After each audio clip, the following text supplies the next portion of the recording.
The Quran was revealed through 23 years span, each verse a miracle in God's eternal plan.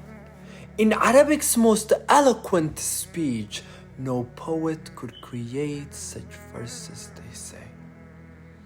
From Mecca's sacred ground to Jerusalem's light, he traveled in a single blessed night and rose through the heavens, layer upon layer, meeting prophets standing there in a prayer. The moon above split into parts that gleamed. The Quraysh's watched what seemed like a fevered dream, yet there it was for all to witness clear, a sign from Allah to those who would draw near. From fingers blessed the water flowed like springs, a fountain born from where no fountain clings.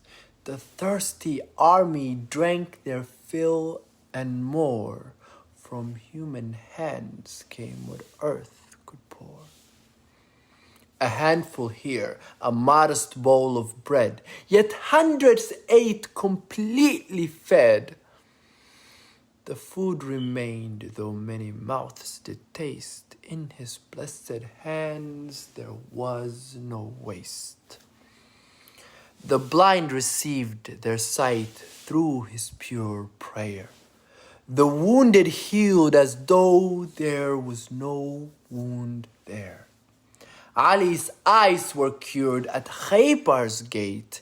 His touch and supplication changed man's fate. The trees would walk to greet him if he willed. The stones in his palm with tasbih were filled. Assalamu alayka, rocks would say, acknowledging the Prophet's noble way. Though years have passed since he returned to Allah, his body rests beneath the sacred sod, protected from decay by divine decree, preserved in death as in life's purity. The palm tree trunk began to weep and cry when he moved to the pulpit standing high. It mourned the loss of his blessed form so near. He hugged the tree trunk to calm its grief sincere. A camel came and knelt before his feet, complaining of its master's harsh mistreat. The wolf spoke words defending shepherd's claim, and animals bore witness to his name.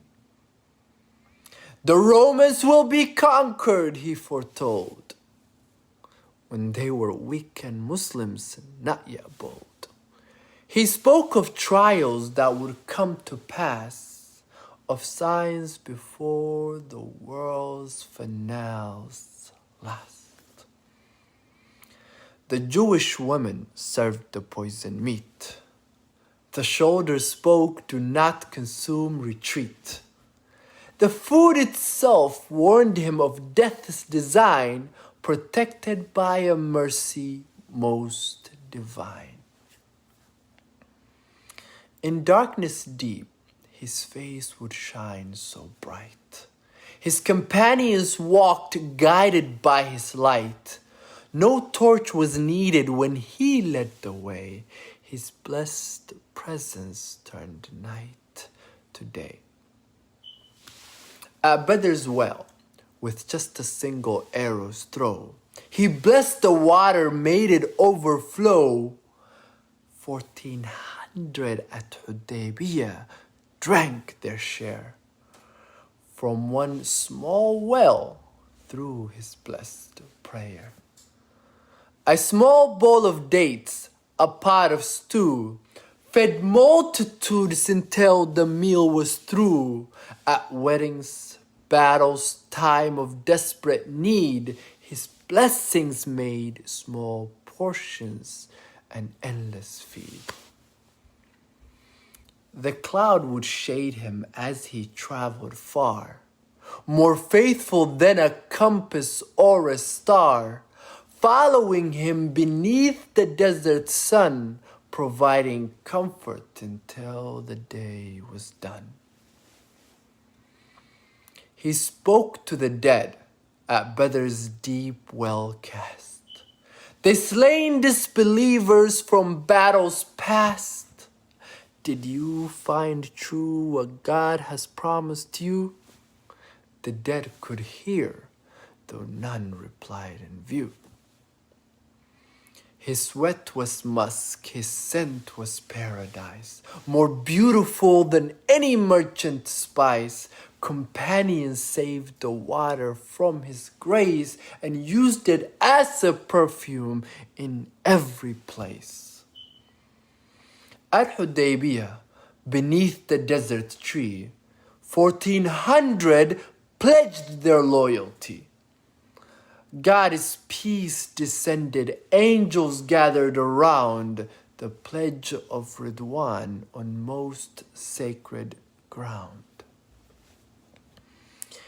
These signs were given not for pride or show, but that the doubting hearts might come to know that God has sent a mercy to mankind, a final prophet, gentle, true, and kind.